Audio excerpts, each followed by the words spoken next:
matter of his status in the Senate and resignations under consideration. At this point, he has not resigned. Did you meet with Senator Bill today? Rumors are flying tonight in Washington and in Oregon. Will Senator Bob Packwood call it quits? Good evening, I'm Mark Johnson. Thanks for joining us once again on The Late Edition. Conflicting reports from the office of Oregon Senator Bob Packwood tonight. A Portland television station claims the senator plans to resign, and they are standing by their story. The most recent reports indicate the senator may be facing a criminal investigation that has nothing to do with the sexual harassment charges. Tom Ackerman has the latest. The Senate rushed through business before closing down for the year. The rumors that Packwood was resigning swept Capitol Hill. Packwood himself stayed away from cameras, but asked whether he would resign, he said one word: no. A statement from his Portland office said there is absolutely no truth to this rumor. And Packwood's lawyer, James Fitzpatrick, repeated that denial, but he carefully hedged about what Packwood might decide later. The senator has not resigned. The matter is currently under consideration. I don't know when the matter will be, any decision will be made, but it's currently being considered at this point. Resignation is under consideration? The matter of his status in the Senate and resignations under consideration. At this point, he has not resigned. Fitzpatrick refused to comment on Packwood's latest negotiations with the Senate Ethics Committee. It's investigating sexual misconduct charges and potential criminal wrongdoing by the senator. But Senate sources say that Republican leader Bob Dole met with Packwood and members of the committee today to talk about the consequences if Packwood did resign. If Packwood left the Senate, the Ethics Committee would have to drop the misconduct probe. But the potential criminal charges against him could still be pursued by the government. And there is a report tonight that Packwood has been served with a new subpoena for his diary, this one issued by the Justice Department. That department's Public Integrity Unit investigates cases of corruption by elected officials. In Washington, D.C., Tom Ackerman. The APEC conference moved through day 2 in Seattle today, with 17 Asian-Pacific nations meeting with President Clinton. The whole idea behind the conference is to pave the way for new trade. John Gibson has the latest from Seattle. The 17 APEC member nations stood back and watched as the superpower host and the superpower honored guest got into a long-expected but polite public spat. The leaders of China and the United States have not met face-to-face since China brutally suppressed dissidents at Tiananmen Square over 4 years ago. In a private meeting shortly before these pictures were taken, President Clinton officially objected to China's human rights policies and its worldwide weapons sales. Clearly recognizing that there are human rights issues that are a barrier to the full resolution of normal and complete and constructive relations between our two nations. For their part, the Chinese said, mind your own business and stay out of ours. Saturday, it's back to being friends. The American and Chinese presidents and the other APEC heads of state will spend the day on Blake Island in Puget Sound. There, they will visit a center dedicated to the crafts and culture of Washington's Native Americans. The issues that separate the United States and China are not economic, and everyone is clear about that. If politics don't interfere, both countries could be each other's biggest customer. John Gibson, NBC News, Seattle. Local products were aplenty at the opening event of this week's APEC conference. Central Washington wine, apples, salmon, beer, and apple juice were all part of the booth at the Customs Symposium. The exhibit profiled the 1994 showcase and efforts to create a duty-free zone right here in Central Washington. Organizers say the products were popular with representatives of the Pacific Rim nations. President Clinton and other leaders were given a warm welcome and vocal one from the environmental activists at this weekend's conference. They say that they want a place at the trade table. Scott Miller explains why. These activists are plotting a welcome for President Clinton and the leaders of 14 other Pacific Rim nations who are gathering in Seattle this week. Is there any time of the day during the next week or so when Seattle residents won't see a demonstration of some sorts on a street corner around town? Well, we hope not. We hope not. We hope not. This is packed solid, yeah. It's packed solid. You don't get a chance like this again. Seattle will not see a congregation of leaders and media like this again, so we will take advantage of every minute.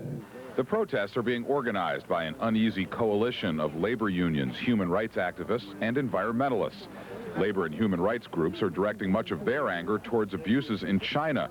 But environmentalists will spare no one, not even the host nation. One group is offering foreign journalists free flights to look at American clear-cuts. Another rally against raw log exports is aimed at both the nations that are buying them, like Japan and Korea, and the nations that are selling them, like Malaysia and the United States. The export and trade in raw logs throughout the Pacific Rim is having a devastating effect on old-growth forests, from Oregon and Washington to Canada in Clayoquot Sound to Alaska to Malaysia and Indonesia. Fishermen plan to have a flotilla follow the world leaders to an island retreat to protest the destruction of salmon streams up and down the Pacific coast. If commercial fishermen are a dying breed, then the planet is a dying planet, and we don't accept that. Still more activists will protest the garbage trade. America ships tons of waste paper and plastic to Asia every year, and they claim the trash isn't properly recycled. The protests are unlikely to hold much sway over the foreign delegates here. Many of the visitors believe the United States has committed too many of its own environmental blunders on the road to becoming an economic superpower, to be pointing fingers at nations that are just trying to catch up. Scott Miller for NBC News, Seattle. A man convicted of shooting off his own leg for disability money has been sentenced to 9 months work release today. Benjamin Hull will also serve 240 hours community service and pay back all the disability money he has received. Hull reportedly convinced friends to shoot his leg after he suffered a costly injury. The leg had been giving Hull so much trouble, he admits to having thought about cutting it off with a chainsaw. Hull was found guilty of providing false information on a labor and industry claim last month. He will likely appeal the sentencing sometime next week. With these cold temperatures, people are trying to make sure that their cars are warmed up in the morning. Police say it's causing a rash of winter auto thefts. The problem is people are leaving their cars unattended while they're running, giving thieves a chance to slip away with the car. Police say the same thing happens every year during the cold winter months. They say locked cars don't discourage thieves. If they want the car badly enough, officers say they'll just break the window. They urge you to not leave your car unattended while it is running. Following up our reports on charity scams, one is happening right now in the Valley. A white male has been posing as a member of the First Love Ministries group. Police say he usually asks for money because his car is broken down. This charity impersonator has been soliciting funds around the west side of Yakima. Police urge people to ask fundraiser identification first. Business or concern will be happy to show you an identification card or some other form of identification, or won't mind if you call the business itself. Baird says the man has been using the name Dallas James Yeager. Lately, he's been asking for funds off of Nob Hill Boulevard and 16th and 24 Avenue. We're giving a quick description for you here. He is a white male, stands around 6 feet tall, about 200 pounds. He has brown hair and blue eyes. Yakima police officers urge you to contact them if you are asked for donations by this suspect. He is impersonating a First Love Ministries fundraiser. Falling 3 votes short, supporters of the Brady bill were unable to break a filibuster tonight. The bill appears to be dead for the year. The defeat outraged Brady advocates who had more than the 50 votes needed for the passage, but not enough for the 60 needed to end the debate and bring the measure to a vote under Senate rules. The dispute came after Senate passage of a historic $22 billion crime control bill. Sandy Gilmore now with the latest. Some crazy lunatic can get a gun. With the public outraged over street violence, the crime bill passed easily, 95-4, providing money for 100,000 more police and 10 new prisons. It bans semi-automatic weapons and expands the death penalty to 50 crimes. Passing the crime bill was a model of bipartisan cooperation, but Republicans drew the line at the Brady handgun control bill. The Brady bill calls for a 5-day waiting period while police check the backgrounds of gun purchasers. We have rapidly become the most uncivilized nation on earth, and you can't stop it in the United States Senate. And why? Because they're scared to death of the National Rifle Association. And so we ought not be limiting the responsible use. We ought to be going at the criminal. All day long, the bill had enough votes to pass, but Senator Larry Craig of Idaho, a member of the NRA board, backed a filibuster, refusing to end the debate while trying to gut state gun control laws. In Seattle, the president called for action, but supporters were unable to get the 60 votes needed to cut off the filibuster.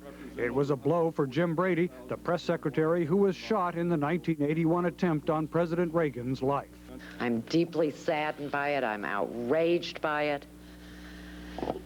But if anything, I come out of this even more determined. Polls show that people are scared and outraged over crime and support gun control. But once again, the power of the NRA, combined with the Senate's 60-vote filibuster rule, shows that outrage alone cannot pass a bill. Sandy Gilmore, NBC News, Washington. Like it or not, a snow front is headed our way for this weekend. The first few flakes of snow always remind us how difficult it can be to drive in bad weather. One way to keep you and your family safe on the roads this winter is to invest in some snow tires. Finding a tire with thick tread and long life can get you through several Northwest winters. Tire specialists advise using snow tires until 20 to 30% of the tread is left. After that, it is time to replace your set. There is one way to extend the life of your snow tires. Put them on when you have the snow, and when the roads go bare, or as soon as it's negotiable again, to get them off. Sometimes it's not real convenient because our winters can go on for so long, but obviously the higher the tread,